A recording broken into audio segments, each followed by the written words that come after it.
स्वदेश पोस्ट में आपका स्वागत है।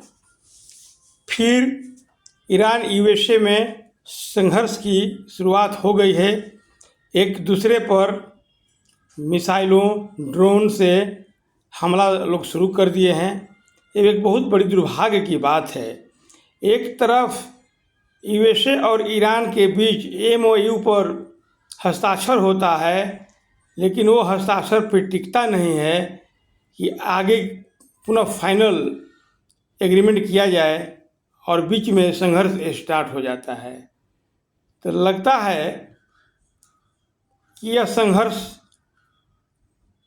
एमओयू पर हस्ताक्षर से बंद नहीं होगा, क्योंकि ईरान की जो शर्तें हैं उस शर्त तो लगभग ट्रंप मान गए हैं, लेकिन एक शर्त जो है ईरान का, हिजबुल्लाह पर इजराइल हमला करना छोड़ दे, ये शर्त जो है इजराइल मानने के लिए तैयार नहीं है।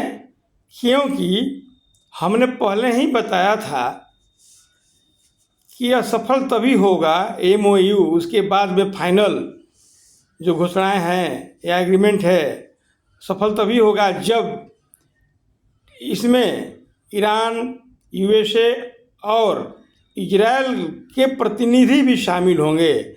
लेकिन डोनाल्ड ट्रंप सिर्फ ईरान के प्रतिनिधि के साथ और अपने प्रतिनिधियों के बीच वार्ता करा रहे हैं और इजराइल के प्रतिनिधि को अलग रखे हुए हैं और कहते हैं इजराइल से कि हिजबुल्लाह पर हमला मत कीजिए।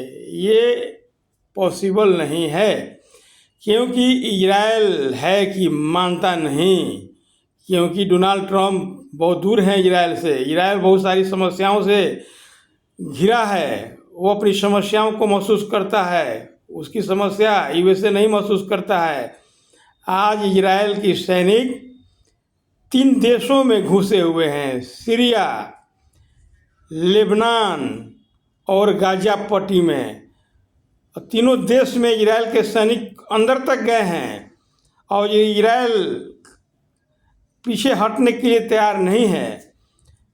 पिछले दिनों नेतन्याहू ने कहा अभी फ़िलहाल किसी भी कीमत पर हमारे थल सेना के जवान तीनों देश के भूमि छोड़कर वापस आने वाले नहीं हैं।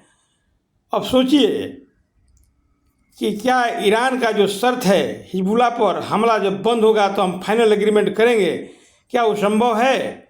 नहीं है, क्योंकि ईरान लगभग जो प्रपोजल दिया था वो यूएसए में मान गया था। यानी कि ट्रंप यहाँ हारे हैं, ईरान जीता है। लेकिन लेबनान पर हमला या ट्रंप के बस का चीज़ नहीं है, इसीलिए ये बात नहीं हो पाई और ईरान की शर्त पूरी नहीं हो पाई।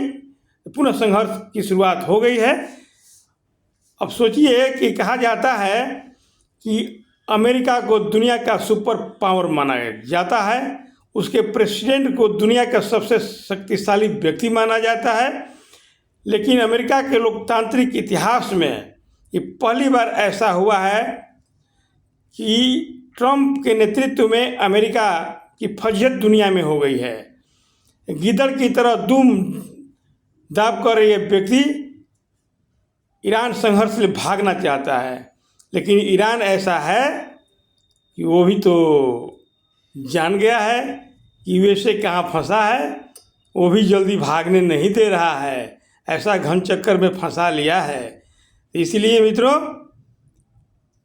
गल्फ़ बहुत डिस्टर्ब है और जितने भी गल्फ़ के जो देश हैं जो सुरक्षा के लिए अमेरिका पर डिपेंड थे, वो धीरे धीरे हमें लगता है कि अब ईरान की ओर मुखातिब होंगे। अब उन लोगों की सुरक्षा ईरान करेगा। गल्फ़ का सुपर पावर ईरान बनते हुए दिखाई दे रहा है। आने वाले समय में संपूर्ण गल्फ़ से यूएसए को ईरान हो सकता है खदेड़ दे, क्योंकि आज ट्रंप के नीतियों के चलते नेटो उनसे अलग है। उनके सहयोगी जितने भी देश हैं, फ्रांस, ब्रिटेन भी अलग हैं। अभी आपने सुना होगा इटली के प्राइम मिनिस्टर का बयान पूरी तरह से यूएसए से विचारधारा से अलग हो गई है। अब सोचिए मेलोनी पर एक भद्दी टिप्पणी की है बताइए और सोचिए। वो ऐसा प्रेसिडेंट लगता है कि एकदम नैरो माइंडेड आदमी है, एकदम लगता है कि एक जिस तरह का टिप्पणी किया कि 25-30 साल का युवा जो है टिप्पणी करता है किसी महिला पर को हमसे लड़ाई थे बात करने के लिए, मेलोनी ने बहुत अच्छा जवाब दिया। वो शेरनी है इटली की, उसका भी संघर्ष का इतिहास पढ़िए, इसी तरह नहीं प्राइम मिनिस्टर बनी है, उसमें टैलेंट है, स्कॉलर है, ट्रम्प को पढ़ा सकती है।